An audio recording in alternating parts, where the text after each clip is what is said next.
right, so I am going to start by talking about the download I got today about the sacred wisdom of the number 7 of June. But the number 6 of May is calling me to reflect on it even as we end the month of May. So, what I want to say first is May has had that 6 energy of calling us to care for others, to care for loved ones, to care for family, community, the world, perhaps. And it has had a softer energy than any month this year in 2026. And I hope that you have done some inner healing in May, some healing of your loved ones. That has really been the call to action in May. And I personally was called to work with my daughter, help my daughter, and that has been a really positive experience for both of us. And so now we look at June. Hold on. I'm sorry. So now we look at June. Actually, that means Spirit is here with us. So now we look at June, and June, because it is in the one energy of 2026, and it is a 6 month, becomes a 7 energy for us. And I love the number 7. I mean, sometimes I think it's my favorite number of all because it really is such a spiritual, it's a call to spiritual wisdom. It's a the 7 energy when it comes into our life, whether it's through the energy of an upcoming month like June or our own pentacles, our personal years, whatever 7 is affecting us, it is calling us to have a sacred pause, to really close our eyes and reflect on the deeper meaning of things. And even as I do that, I feel an inner peace, which means we're not looking at the outer world. So when we talk about the rebirth energy of 2026, the one universal year, there has been a lot happening, in the early part of the year, war and all sorts of things happening. But June calls us for reflection, quiet, inner focus, discernment, calling on the angels to give us wisdom, spiritual study, whether that means reading, meditation, taking classes, watching videos, that deep, rich energy of the 7 contemplation. Use this energy because July will be completely different. July has the energy of the 8, and that is explosive out into the world. Yes, there will be world events that pull our attention in July. So use June to be the reflection, the inner focus. However, comes with a caveat. There's always a challenge with every number. As we've talked before, 7 is shaped kind of like a pickaxe, or in my mountaineering days, an ice axe, that it chops away at things to get to the truth.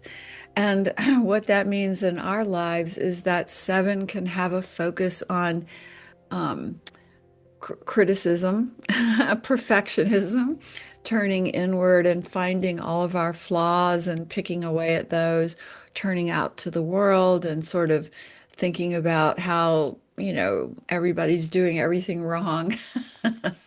That can be the energy of the 7. So whenever you feel yourself going into that place, remember the angels are here to help. They're always here to help. So you close your eyes and say, angels, lift me and love me. Bring me to the spiritual wisdom of my soul. Help me to see everything from my higher soul's wisdom. And breathe into that. It raises our frequency right away. It calls us into the love and healing of the angels. And remember, this is your gift. Yes, you're walking the earth world. Yes, you're under the influence of all of these energetic waves, energetic years and months and trends and the collective consciousness of life here on earth. However, you have your angels to help you through every step of it. This is why we call it angels and numbers. We're not alone here facing these energetic shifts and patterns and changes. So those angels are instantly available to you. And in your 7 month of June, really call on them. They are more present than ever because 7 is such a spiritual clearing month that the minute you talk to your angels, you will feel the comfort. You will feel their love, their wisdom, their nurturing.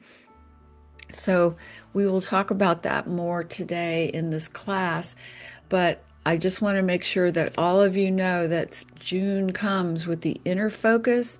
Beware of perfectionism and criticism. Turn that over to the angels and instead step into your discernment, your spiritual wisdom, your quiet contemplation. Meditate, do writing, do automatic writing, take classes.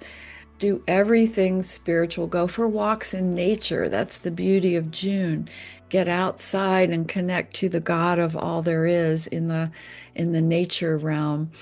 Connect to your animals, your pets. All inanimate objects are part of our energetic field. Quantum physicists backs up this theory that everything is energy. Be aware of this in June because you're going to have your spiritual lens on. So use it to connect in all of those ways. And on that note, I'll just open it up for questions, answers, insights, whatever you all would like to ask or say. And just unmute yourself if you can. I also, go ahead, Susie. So right now, because it's almost the end of May, do you already start getting the energy from next month? Because during the week, I was like, it, it was this feeling of I have to go to Flagstaff, I have to go work. Oh, So I was like, and I told my husband we have to go. It was just the feeling of I being need to be called. yes. Yes. So Yeah. okay. Yes. Well, you know where you're being called for June. That's beautiful. That's exactly perfect. And I was also just going to say I had the most amazing conversation yesterday. I did a mystical conversation with the Cryon channelers, Monica Marani and Lee Carroll. They are so wise and so tapped into the energy. And what they're saying is that this one rebirth of, because they also talk about numerology in their work, this one rebirth of 2026, that we're through the hard part of it. So you can think of where, the birth canal and all the pain of it, that we're now really kind of, coming out of the birth canal into the new energy. In fact, they used the metaphor of collective consciousness waking up from a coma. I love that image that humanity has been asleep on earth, forgetting that we are divine beings, forgetting that we came here for soul evolution, forgetting that this earth world is not real and that the spirit world is the only real world. And now we're waking up from that coma. And that's a great analogy to the one energy of this 2026 year. We're waking up from a coma, but as they so beautifully put it, but we have been asleep, so we're kind of disoriented. We're kind of confused about who we are and what this world is about. And we have muscles we haven't used for a while, and we're being called to use those muscles again. Muscles of contemplation, aligning with our spiritual wisdom, angelic connection. Those are the muscles that have been asleep in the collective consciousness coma. So you will see this reflected in many places, this kind of awakening from a coma and going, wow, now I see things this way. And I'm not sure why I've changed my viewpoint, but I'm really feeling differently about it. And an example would be that earlier in 2026, we were all feeling like, gosh, the chaos of the 9 year of 2025 and the war and all this stuff. It's just chaos and it's scary. And then now we're starting to go, but wait, I'm feeling differently about things. I'm feeling this awakening. I'm feeling this calm shift. And I believe that's a wave that is washing out through the collective right now. And I'm not saying that the hard times are over because we're on Earth. There's always going to be things happening here as humans struggle to wake up. But we've really hit a corner, a turning point. And it's so funny as I say that because all my life I have seen the calendar in this particular shape. I have that kind of brain thing that they talk about where you see things in terms of shapes. And so the calendar that I've always seen is kind of like a D. And, September is the bottom curve moving out, midwinter is the outward part of the D. And now June, we're at the straight part that leads down through the summer. And so we are at a corner in my visualization of the year. And I love that because that's just what Cryon was saying yesterday. We're turning a corner. We are waking up.